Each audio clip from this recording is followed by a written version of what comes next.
a lot of people don't like flippers. People think that they're going in there just to make the profit, which is true. You're always, as an investor, you're always trying to make money. What would happen if that investor didn't come into that house?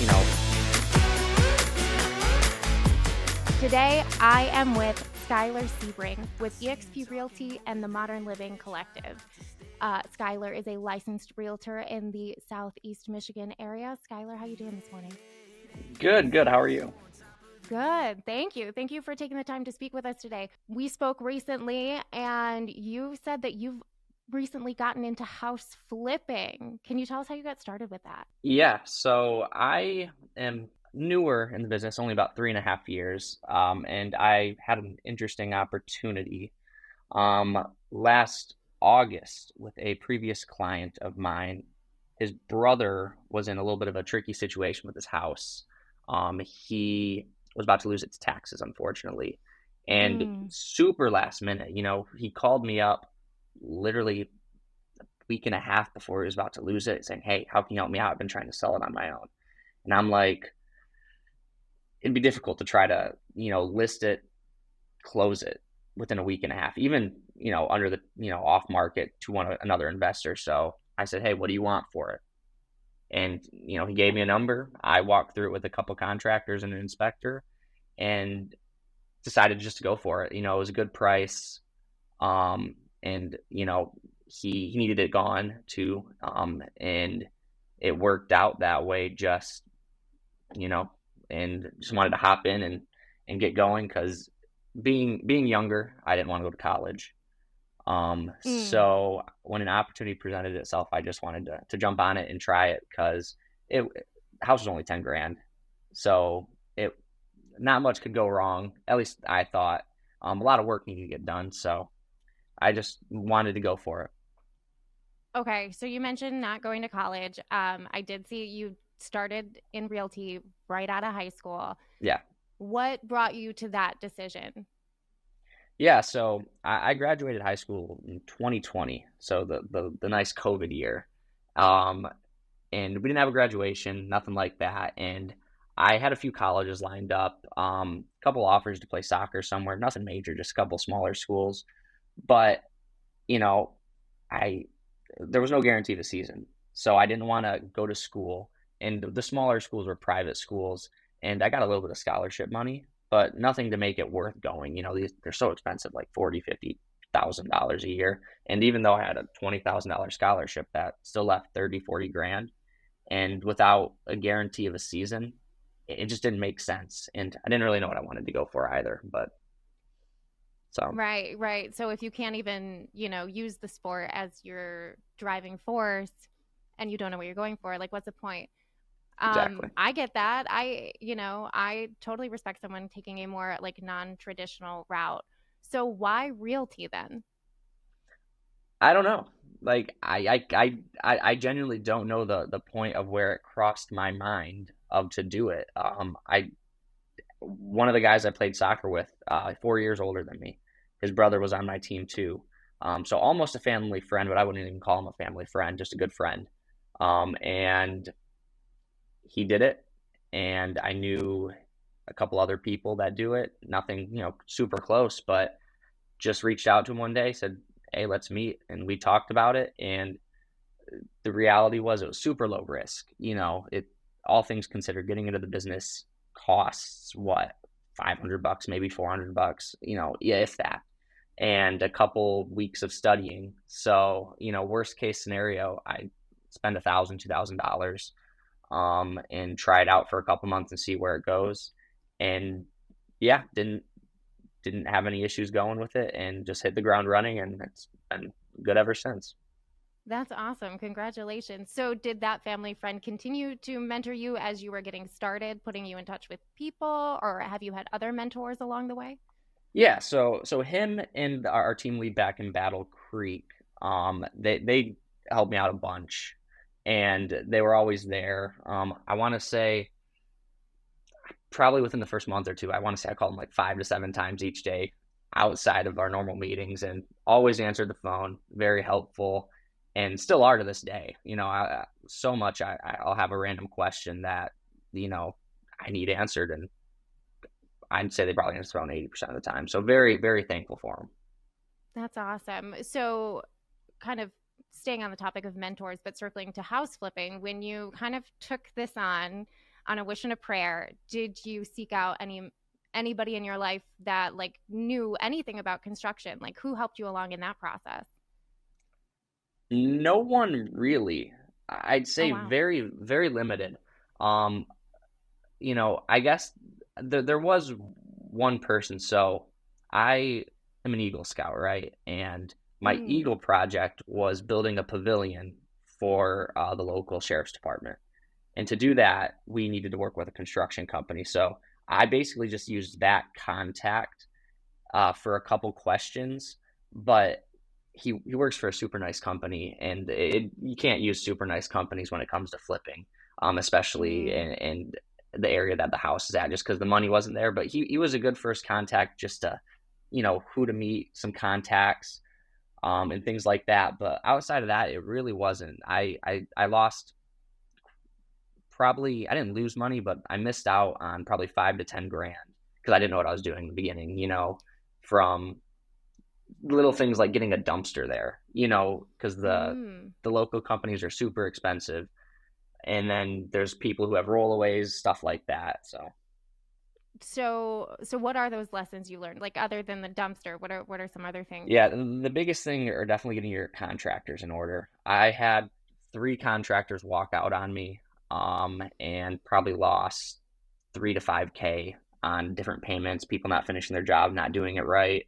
And that was definitely the most difficult thing that I've found so far still, especially moving out to Ann Arbor and doing one here, is finding affordable and reliable people because those often don't mix.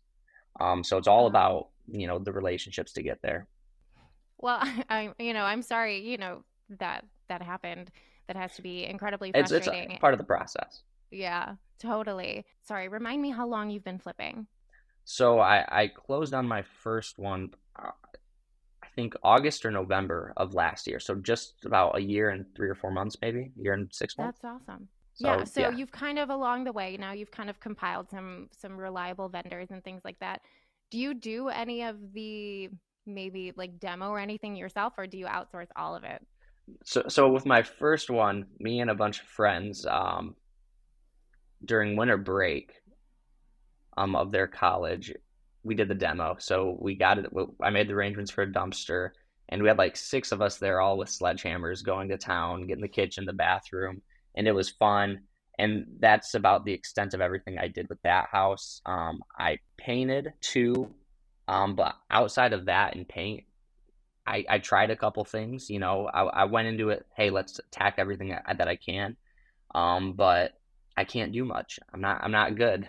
you know. Oh no. So I like I'm just trying to think of some stuff that I tried doing. Like even the yard work, I tried doing just getting some trees and shrubs out of there, and it took me like a day. Like it was just brutal, Mm. and I was like, I'm not doing that again. So I feel like home construction always like looks so easy, yard work, demolition, even painting. Like you see people on HGTV doing it or social media or whatever and you're like, "I can totally do that." And then you go to try it and you're like, "How does anybody do this?" hmm But I think it's commendable that you tried, but you are a very busy person. So I totally understand outsourcing those things. I do love watching flipping shows. And, a lot of the things they highlight are like, finding those reliable contractors, like being more of like a site superintendent than the actual, person hmm doing the flipping. And it sounds like that's, what you're on track with. So that's like really awesome. When you're well, do you do all the design selections? Or do you have someone else that helps you out with that? Wow, we're really getting to the good part, and I can't wait for you to hear what comes next. But first, I need you to do me a favor. I need you to make sure you are following and subscribed to the Closing Table podcast wherever it is you get your podcasts. Also, please leave us a comment or review. It is the best no cost thing you can do for the podcast, and it helps us grow and find more awesome listeners like you. Now, back to the episode. Generally speaking, I do most of it myself. I haven't done any, like I said, I've only done a couple, but they've all been entry level homes. So 2 bed, 1 bath, and a 3 bed, 2 bath. all in entry level neighborhoods, nothing super fancy or along those lines. So it doesn't need to be at that price point, professionally done per se. But obviously, just knowing in the business, I know generally what everyone likes: the neutral colors, um, stainless steel appliances. That's a given. And luxury vinyl, where to put carpet. Yeah, so that's about all. I do have a couple people in the office that I'll always bounce ideas off of though. Hey, how does this kitchen layout look? Or should I put the stove here and the dishwasher here, or this countertop with cabinets? And I'll ask a couple people, of course, just to get other opinions. But no, I don't hire anybody professionally. But I definitely would be willing down the road when it's required. Right. Well, I've seen some of your before and afters, and it looks really great. It seems very, it's very clean. It's very attractive to many buyers, and I'm sure that's where your realty comes in, and then the other people in your office, can help speak to what they're noticing clients are looking for and Yep, those trends. And so it's kind of like a perfect marriage of those two skills. exactly. And that's really great. When you're choosing those designs and stuff like that, you are bouncing ideas off other people, but I don't know, how do you stay up on the trends? Yeah, so like many people, I'm constantly on Instagram, probably a little too much, honestly. But I have my personal page and my real estate page, and thankfully with my real estate page, all I do is real estate on it. When I'm like going through reels and stuff. So I do follow a couple flippers and stuff like that, where they'll give me ideas. One of my favorite ones are floating shelves. I've done floating shelves in a couple of them, because they open up the kitchen, they look super sleek, and they're just in right now. And I saw that off of someone's Instagram reel. That's where I get some of it. And then the other thing is what's on sale a lot of the time too. When it comes to the Home Depot, Lowe's, Menards, if they have a good flooring sale, obviously I'll try to stick to the same tones, but if I have a good deal coming that could save me $1,000 or $1,500 on flooring, I prefer to do that than stick with something that's a little bit more pricey and might look similar. Right. That makes sense, especially, you knowing kind of the market of the buyers for your homes. So you mentioned budget. So how do you determine your budgets for these flips, and how do you stay on budget? Yeah, so for my first flip, I wasn't close. I the budget was way off. I underestimated a lot of things, but it still worked out in the end. But the most important thing that I do when like going through a home the first time for a budget is I have the rough ideas in my head, you know, what I call, I based off the square footage. For a heavy rehab, you're probably looking at, 50 to $70 a square foot. For medium, 30 to 50. And then for light, 20 to 40. And that's just going into it rough ideas. But learning your contractors, what they charge and stuff like that. Materials are super cheap, all things considered, when it comes to flipping, especially at entry level homes where you're not doing a $5,000 countertop in a $25,000 kitchen. You can go with either laminate, butcher block too, where you can get a lot of feet of butcher block for, I think, the 200 and 250 bucks for 8, 12 feet of butcher block, and that's half your kitchen. So there's that, but a lot of it's just going in with a notebook and getting ideas. Having your contractor walk through with you when your inspection period is huge, so you have an idea of what he would charge. And then leave yourself a lot of contingency, and then I usually just add 10-15% off of every number I come up with. So if I think plumbing is going to be 3 to 4 grand, I'm going to say, hey, 5 grand for plumbing. Electrical 2 to 3, let's do 3 to 4, and just do that with absolutely everything. So there's always the fail safe where if something major does go wrong, there's the contingency and that extra 10% buffer I put on top. Yeah, that's great advice. And, you know, that's kind of what you see as the advice from like these HGTV stars and things like that too. So, sometimes you do have to learn the hard way, but I'm so glad you're kind of making those buffer zones. Uh Speaking of like kind of like level of flip, what are you looking for when you're looking for a flip? Like, do you like a more cosmetic flip? Is that like where you're at right now, where it's just kind of like the easy stuff, or what are you looking for? Yeah, cosmetics always going to be the easiest things because when it comes to something like pulling permits, that's where a lot of the money adds up because you're going to have the licensed professionals do it, um, and pull the permit through the city. So whenever there's major plumbing or electrical work that needs to get done, you're going to have the licensed electrician or plumber to come in. But if I'm doing cosmetic work, then I won't need to pull a permit. Say changing out, cabinets, countertop, um, flooring, walls, paint, stuff like that, you don't need to pull a permit for. So you're not going to need to spend top dollar on, the super nice companies. And obviously, I still have my licensed builders and all those contacts, but you try to not use the luxury high end companies when it comes to doing the more simple stuff like your flooring, like your painting, tree removal, things like that.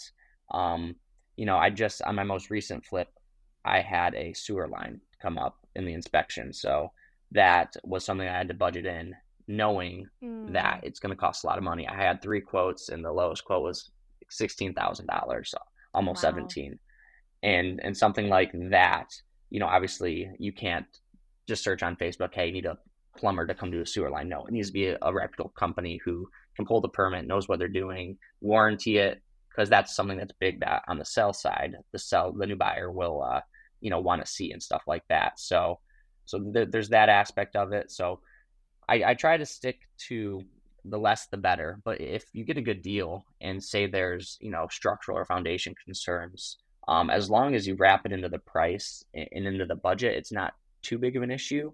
But it also goes into your holding costs because cosmetic flips are so much quicker and easier. Like my most recent one here in Ann Arbor, I closed on just over 5 weeks ago.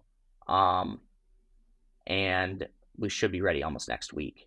And Oh, it wow. the only major thing I need was a sewer line. Everything else was mainly just cosmetic.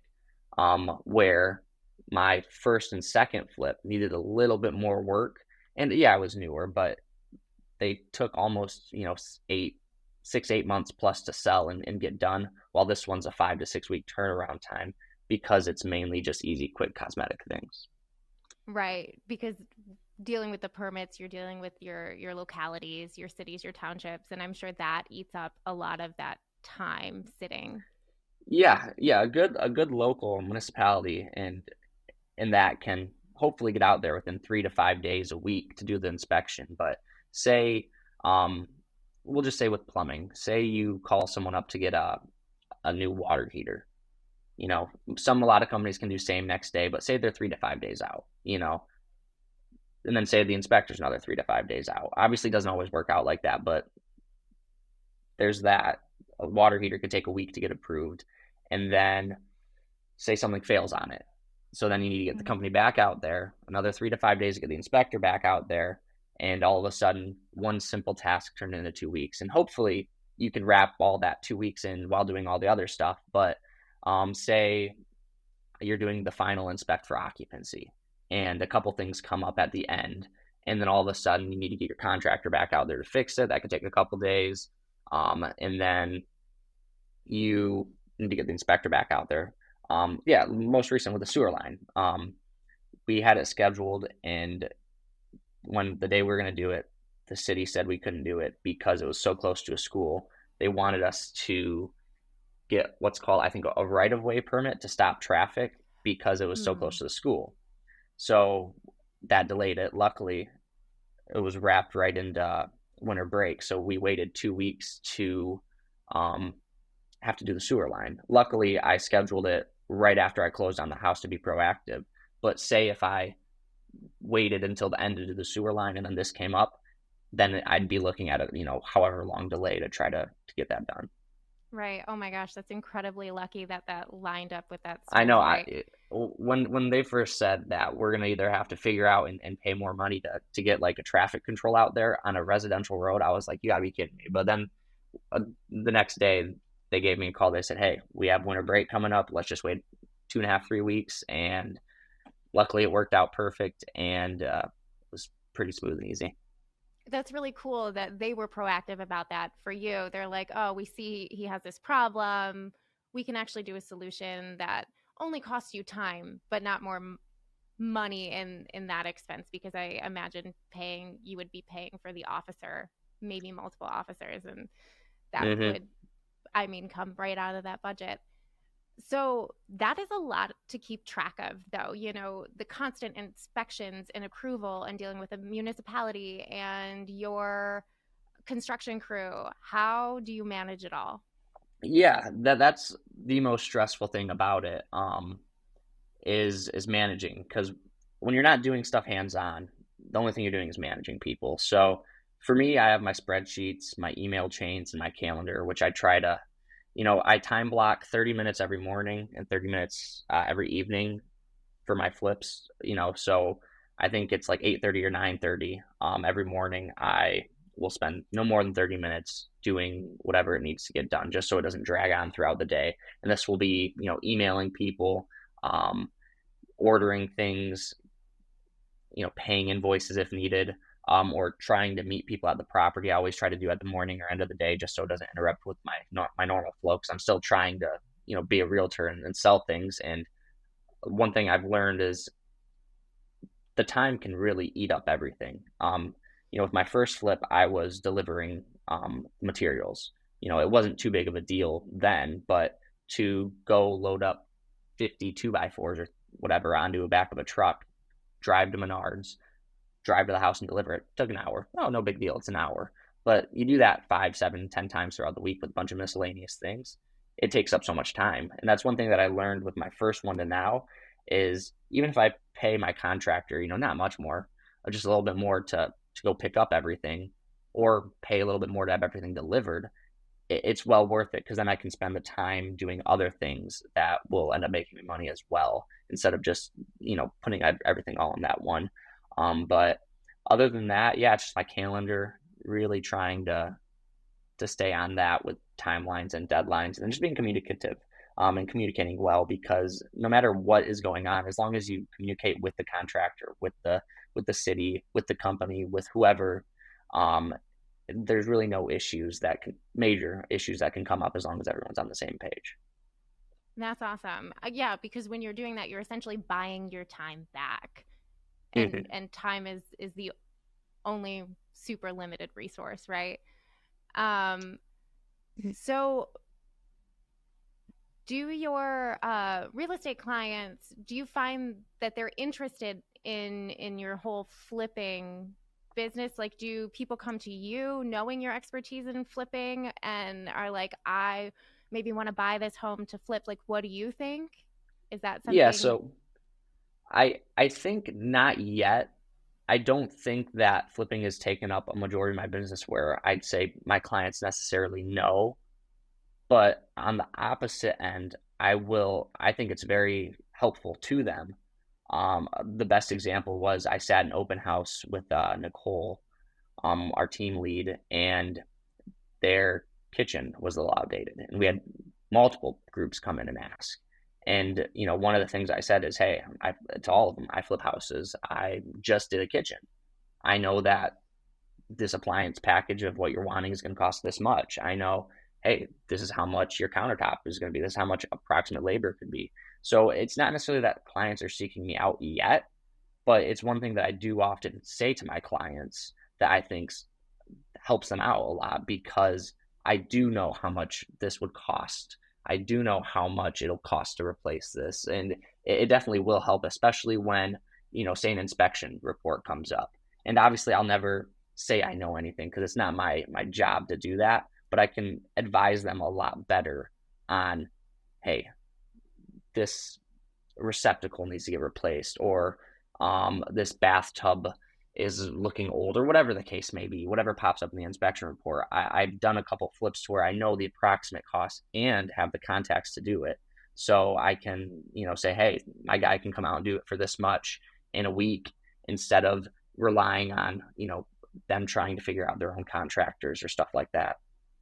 Oh, that's great because you have the rapport with that person And so you can confidently recommend them. That makes you so valuable to your clients. So I'm glad we could highlight that because I imagine all the time, especially with maybe first time home buyers or people with smaller budgets, homes are going to be a little more dated. They're maybe going to have that 80s, 90s kitchen with the oak cabinets and the Formica countertops. And they're like, this isn't what I saw on HGTV. And so it's so great that you can kind of speak to how they can elevate that look.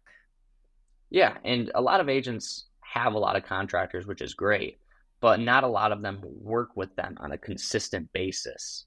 And that's where I feel like it's one step above is, my greatest example would be my contractor, my main one who's working on my flips. I can call him up and say, "Hey, I have a client that needs this done." And he can say, "Sure, no problem. Give me the price." And then he gives me the price and then he gets it done because his job that he's taking it out of is my flip that he's working on. So it's not like he has to work around other clients of his or other people because when he's working on my flip, I know that I'm fine with him taking a day or 6 hours or 4 hours half day to go work on a client's um, you know, base, and or paint or whatever it is, and it's fine because I know I'm helping out my client. That's awesome. As you're gaining your flipping experience, would you ever consider mentoring other people on what you've learned in this flipping process? Yeah, I think that'd be amazing to have people come to me asking how to flip. Obviously I'd want to get a lot more done before I feel comfortable telling people things because in real estate, you know, being in the business 3 years, I feel like I know a lot, but I'm still always coming across new things. And it's gonna be the same with flipping, where I could be 5, 7, 10 deals in and something new comes up where I just haven't heard of it. So it would be amazing to get that much done and be able to have people come to me and say, "Hey, I need some help on this flip, or I'm thinking about flipping this. What should I do?" And yeah, that'd be very cool. Yeah, I think it'll happen naturally if you keep, posting about it like you do. I love a good before and after. So I am always anxious when people are remodeling and stuff like that. Like, ooh, show me that before and after. Um, I Yeah, I don't know. There's just something about it. I think we as people love to see things get cleaned up. yeah, Um, it's super cool. yeah. So what what would be some of the biggest takeaways if someone did come to you today and was like, "Hey, Skylar, I've got this really good deal on a house. It's only $10,000. Someone's got to get rid of it right now. I'm gonna do it." What what is like the first thing you would say to that person? As someone who's trying their first flip, I'd say get an inspection on it if possible. Um, because you'll never know what you run into, whether it could be mold in the attic that you didn't find, um, issues with the trusses and the roof, um, furnace issues, whatever it is, get an inspection, if you don't know what you're doing. Second would be get your contractor before closing on it in the inspection period to give you a rough quote or an exact quote if possible. Those are probably the two biggest things because you make your money on the buy, not really the sell. So if you get a good enough deal, all those other things don't matter. But a part of the buy is knowing what you're getting into when it does come to how much the house will need. So getting an inspection done, or having your contractor walk through it with you to give you a quote on everything, and then make yourself uh, have a contingency, and add 10, 15, 20% almost. I'd say if possible, add 20% on top of everything because things cost a lot. Not as much anymore, but materials fluctuate. Um, you have contractors that could have an illness for a month. You really never know. And time is money in this business. So try to plan everything out and get everything ordered quickly as possible too. Because you will run into things that aren't in stock, even if it's a week delivery. A week doesn't seem like much, but if something's needed in the kitchen and the kitchen's getting done this week, it'll screw up everything else if you have to wait a week for the sink to come in or one appliance out of the package, say the dishwasher, whatever it is. It's a lot of it can be worked around, but there are some things where just one or two missing items can just cause a couple day delay. Yes, and oh, that's such a good point about locking in all of like your lumber, because we've seen over the past couple of years lumber prices have just like yo-yoed. It's been wild. Mhm. When you're finishing up a flip, are you already looking for your next one? Like at what point in the flip are you looking to start that next project? I'd say I'm always looking for the next one because I'm at a point where I have two flips right now.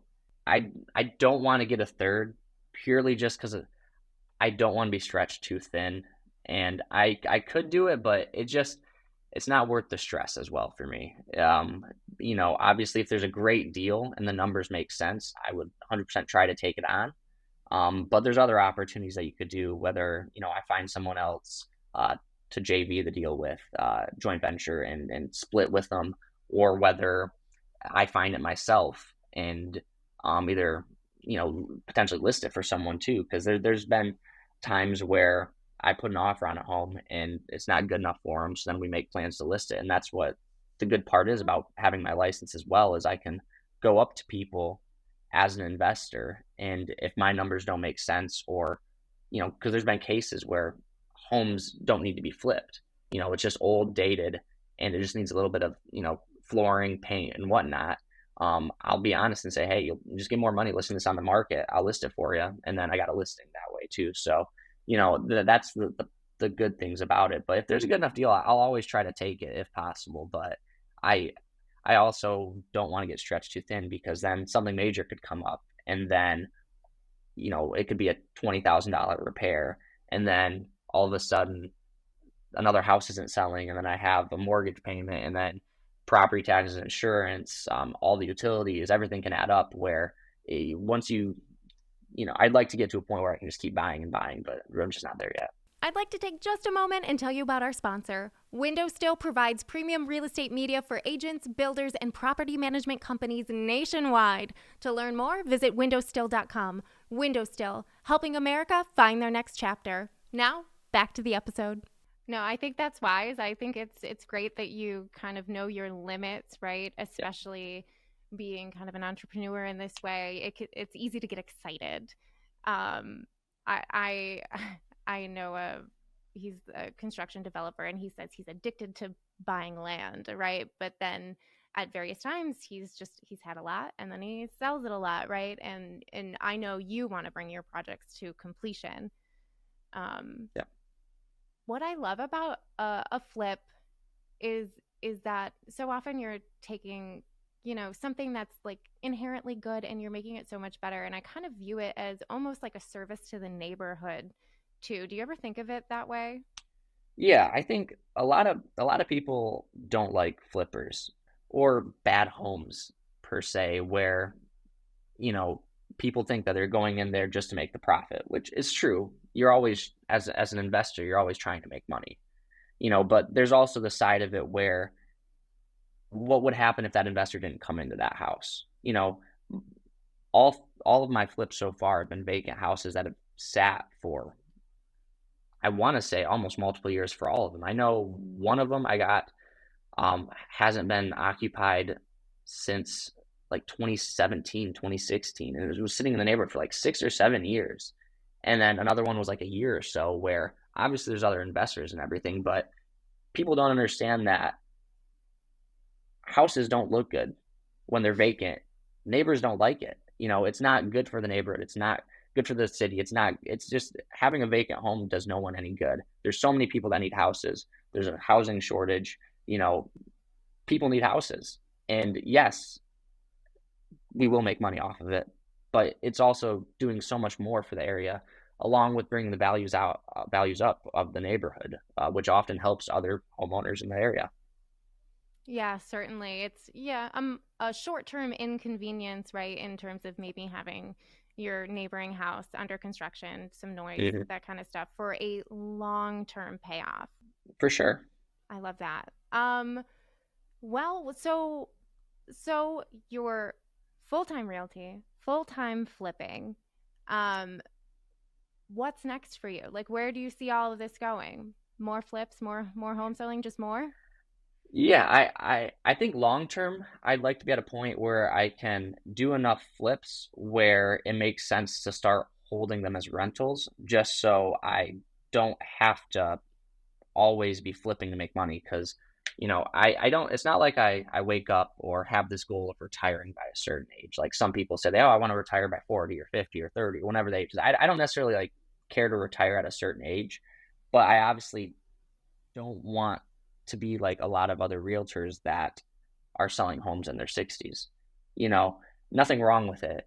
A lot of them love it, and maybe I'll love it too when I'm 60 and I'll do it too. Maybe I could, I mean, looking back and I'll be biting my tongue, but I just I think that everyone knows real estate's the best investment, especially rentals, to where I'd love to be at a point in my business where I can do, 5, 7, 10 flips a year and then hold two or three of them as a rental.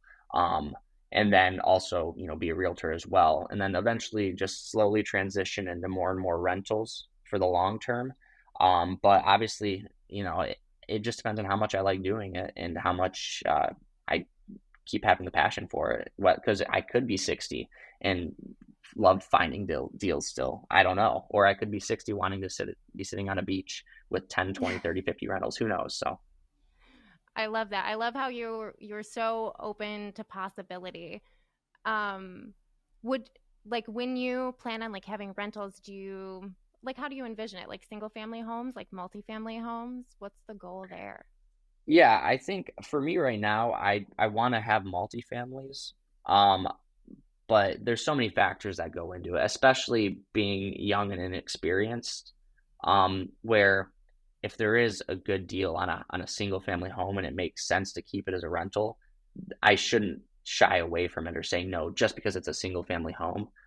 But I'd rather have just a multifamily rental where I can just have a, a management company manage it because it's just a lot cheaper to have management companies do buildings rather than a bunch of single family homes. So you just save money on that end, and then it's a lot easier to wrap up all your major costs. Your property taxes, insurance, utilities, stuff like that is always going to be a lot easier under a larger multifamily because it's all there in one place.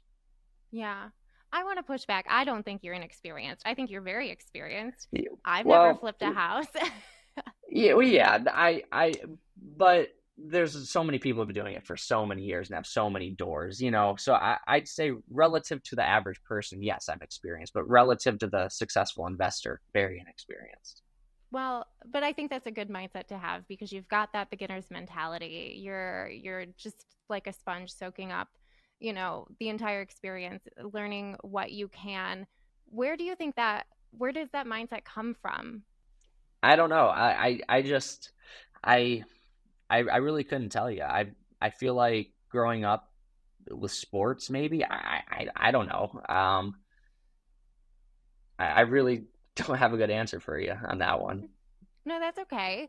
Do you ever do you ever worry about your flips? They're not gonna like go well because you seem pretty Oh fearless. I yeah, checked for out sure. your Instagram. You cliff jump. You're like sporty. You're fearless. Yeah, no, it's definitely I've gotten better, but the first one, I definitely had a bunch of, restless nights not being able to sleep just out of anxiety because there were definitely a lot of times like a tree fell on in my first flip and I had to get a new Oh roof. no. So that was something that was like kept me up for a couple days. And then my next flip it sat on the market for 30, 40 days. But and there's just so many things that can go up, that can come up, and you never really want to say anything until the money's in your bank account, which is so true. And even then, something can come up after close. Luckily, I haven't had any issues with anything since, but there could always be an issue that could come back to me, and then it's always a possibility. So, but yeah, I definitely try to not let it affect me, especially if I go in saying that I handle everything that I can, then I can slowly get over the anxiety of it because it definitely can get on you, especially owning multiple homes at 22, having multiple payments on them, along with my own rental payment for where I live, and along with my just all my bills because I just moved out of my house a year or so ago, so it's been an adjustment. You're incredibly resilient and I have a lot of respect for that and you're learning along the process. What do your friends kind of think of all of this, right? Because a lot of young people feel like maybe it's really difficult to own a home, and here you are, you own several, you're flipping them. Like, what do your friends kind of think of this whole thing? Yeah, yeah. The majority of them think that it's pretty cool. Um, and a couple of them say, "Hey, I want to get into it. I want to do it," and I'd be happy to help them. But a lot of them, at the same time, I got to try to like shy away because I know it's not meant for everyone. There's a lot of things that can come up, especially if you're not at a place where you can handle it. And knowing being in real estate for 3 years and knowing what the market wants, knowing how much everything is, and everything like that, it's a lot easier to make all these judgments. But for the average person, especially, people my age that say, "Hey, I want to just buy a house and get into it," you know, great. If you can find the deal, do it.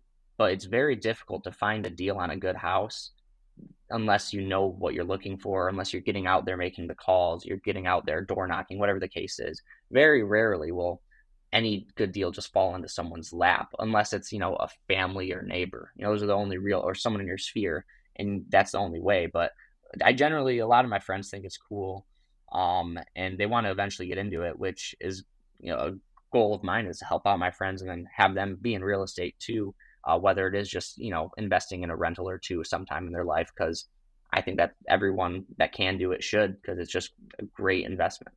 That's awesome.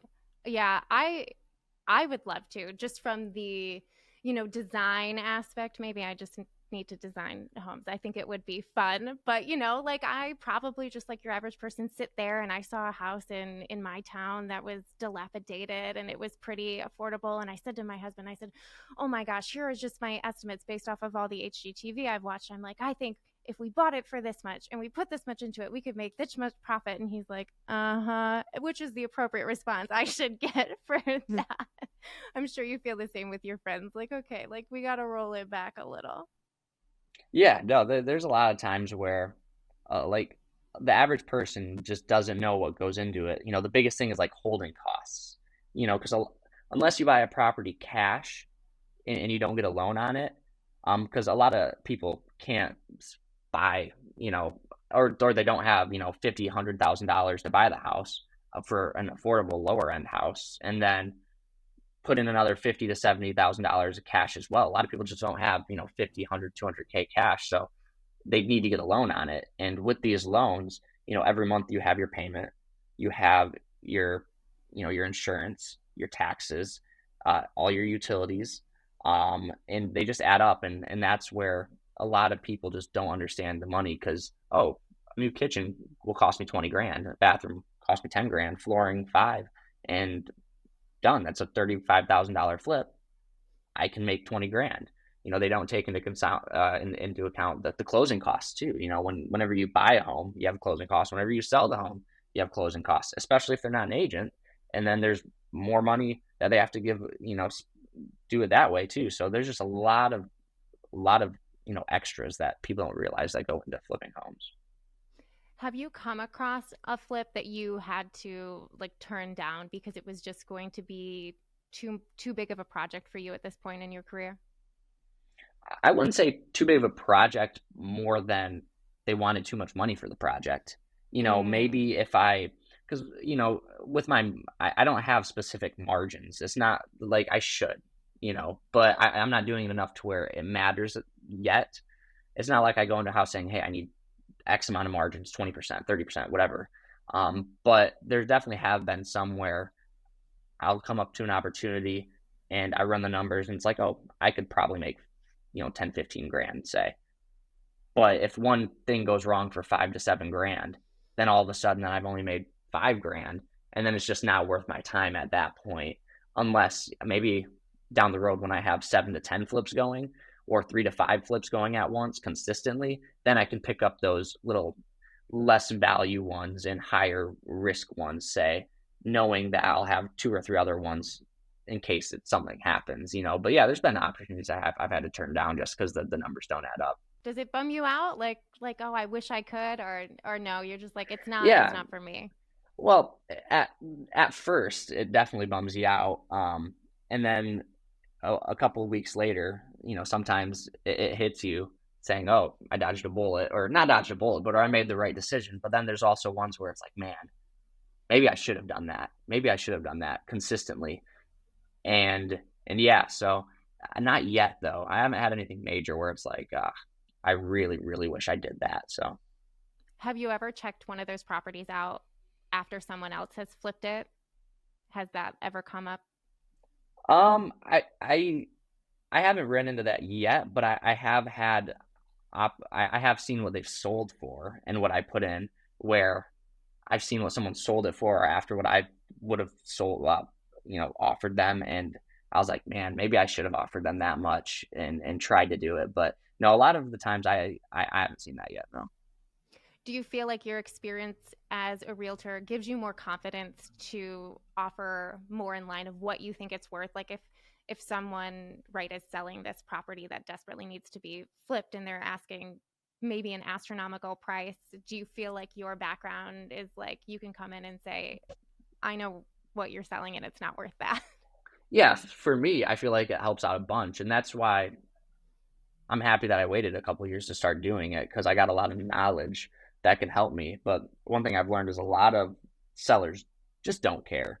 They don't care that I think I'm right or if I am right because they think their house is worth something. And sometimes it is, because a house will always be worth more to a home buyer than an investor because they're not trying to make money. And a lot of the times there's homes that are in like the awkward stage of if you find the right home buyer that could do some of the stuff themselves, drywall, paint, maybe update a kitchen or bathroom, flooring, nothing major, then it makes sense with whatever they have as a perceived value. But then there's also some that are just a little too much for the average homeowner or even a motivated homeowner to go in and get a fixer upper, say, and the value is just not there. So I I do think it helps me out a lot, but a lot of sellers don't care because if they just think that you're throwing them a low ball offer and you're just trying to make money off of them.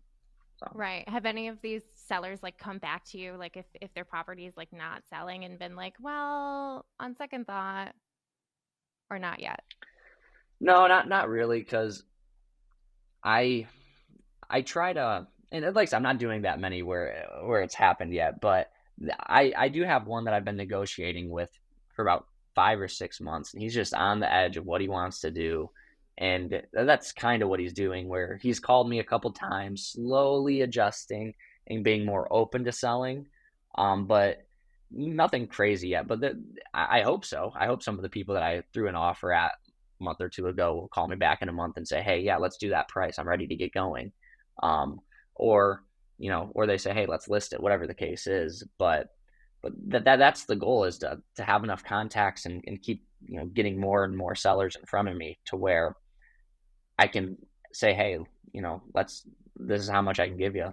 Let's go for it," and then say, "Hey, let me think about it," and then follow up with them every couple weeks or a month or so, and then eventually have them come back. Just because it'd be easier that way.